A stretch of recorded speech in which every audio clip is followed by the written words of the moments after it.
Hey everyone, so I'm just going to do a really quick recap of what happened here in the courtroom today. The main headline I would say is that one of the lawyers testified, Counsel. He was the general counsel of FTX, and he just seemed like a very, kind of like what you would expect a lawyer to be, a sort of buttoned up person, like by the book type of person. And he basically started off by talking about like what it was that Sam used to say, like in their meetings with regulators and stuff like that, about how customer assets were safeguarded and protected, how they were segregated from FTX's own money and revenues and stuff like that. And then he said that, so he started working there in the fall of 21, and by May of 2022, he had updated the terms of service. And one of the points that he put in was this point about, all digital assets are held in your account, and you own the title to them, blah, blah, blah. And he was saying that even though he added this language, that none of it represented a change in FTX's policies. It's just that he wanted to make that explicit, that it wasn't necessarily explicit before. And then he later, eventually, I think it was in the summer of 2022, found out that Alameda was exempt from the auto liquidation policy, and he was really surprised by this because this was totally different from what they had told regulators, like August or September, and he was shocked, and he just said it went against everything we had told regulators, and he was told at that time that had never been used, and he said that they would make it clear to regulators that that was happening, and then they would make it an option for all market makers, and he said, but eventually by the time FTX collapsed, that had not been put in place. The last thing is that there was some kind of supporting document called Safeguarding of Assets Policy, or some, it might have had a longer title, but it said, in the unlikely event FTX digital markets will be completely insolvent, customer funds will be ring-fenced from such insolvency. So then what ended up happening was that so then it went more into this document that talked about how, the explanation was that, FTX's responsibilities were to safeguard assets, to appropriately differentiate between its own assets and customer assets, and that all customer assets were held in trust. Then he was asked about some of the VC investments that were made by loans made to SBF, Gary Wong, or Nishad Singh, and he said, he said that he thought it was legal, but not the most transparent. And he definitely said he didn't know that it was using customer funds. All right, so then here we got to the November timeframe, November 2022. So they, were in this a difficult situation where a bunch of the customer assets were being withdrawn, and they were trying to raise from Apollo. And Apollo asked them, it was Romnick, Aurora, and him that were on this call, and they asked them if they had financial statements. So they go to SBF and ask, and there was a meeting with SBF, Nishad, Romnick, Aurora, and Joe Bankman, and they were reviewing these financial spreadsheets, and he said, quote, "I was shocked. It showed FTX was short $7 billion, and he, realized Alameda couldn't return the amount, and he had said that he thought that these assets were safeguarded and protected, and he just was really surprised by all this, and he asked how the Excel spreadsheet was calculated.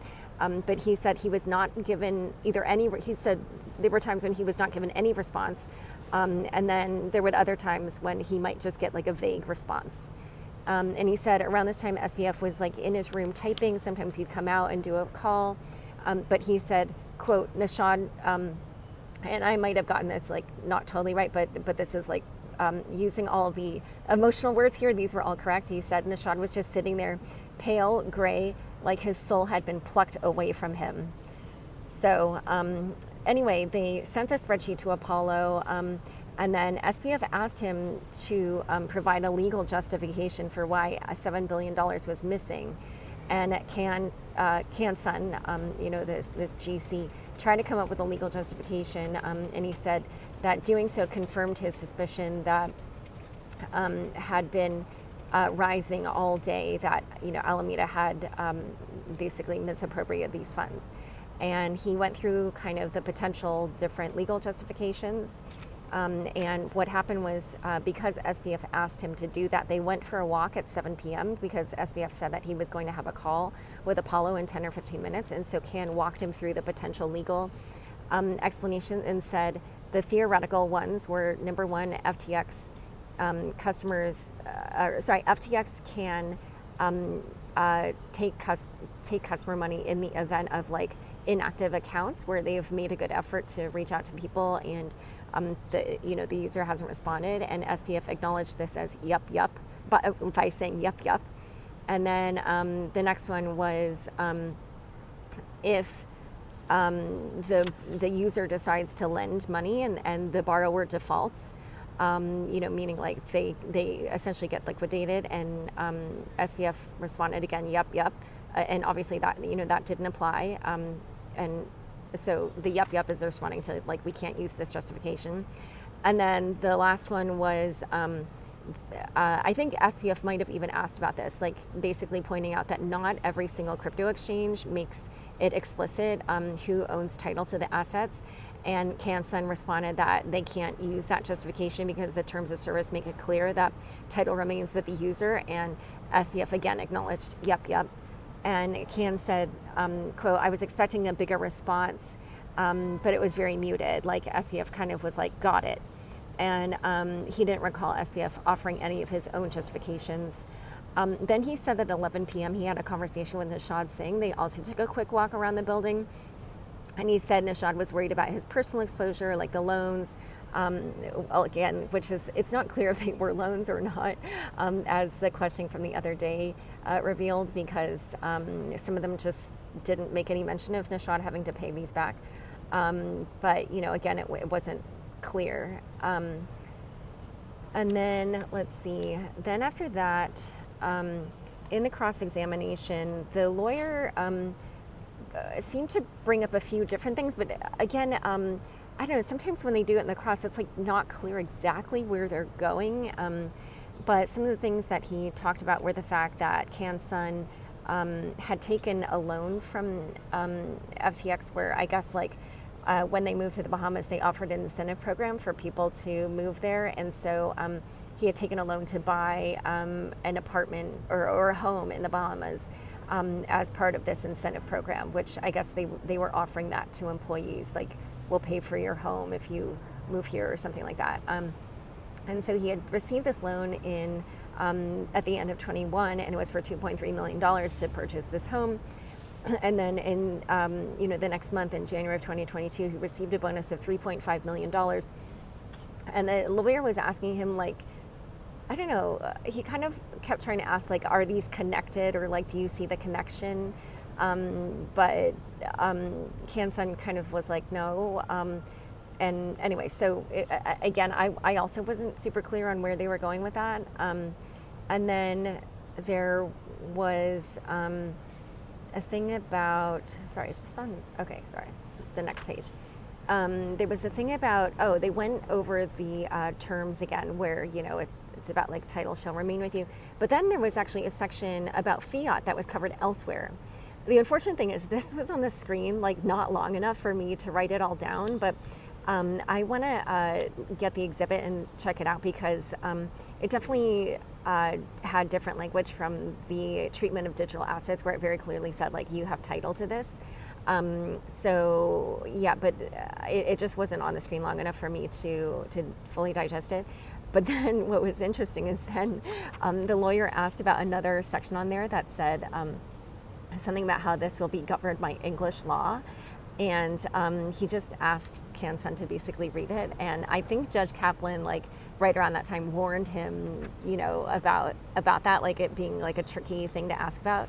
And I do remember that, like in the pretrial stuff, like this came up. And so I think maybe it has to do with jurisdictional issues or something, like they don't want to confuse the jury, or I don't know. So yeah, there were like pretrial rulings on that. So all he did was literally just ask him kind of to read that. And I don't remember if the judge's warning came before or after, but anyway, maybe that's why he didn't ask more.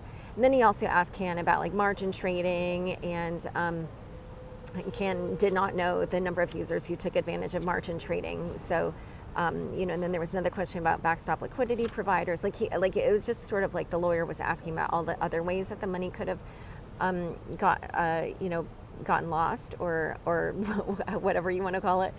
And then the last thing is that at the end he found out from Nishad that the allow negative thing, which he had found out about in the summer that he thought was going to be rolled out to everybody, that he found out that was how the money had been taken.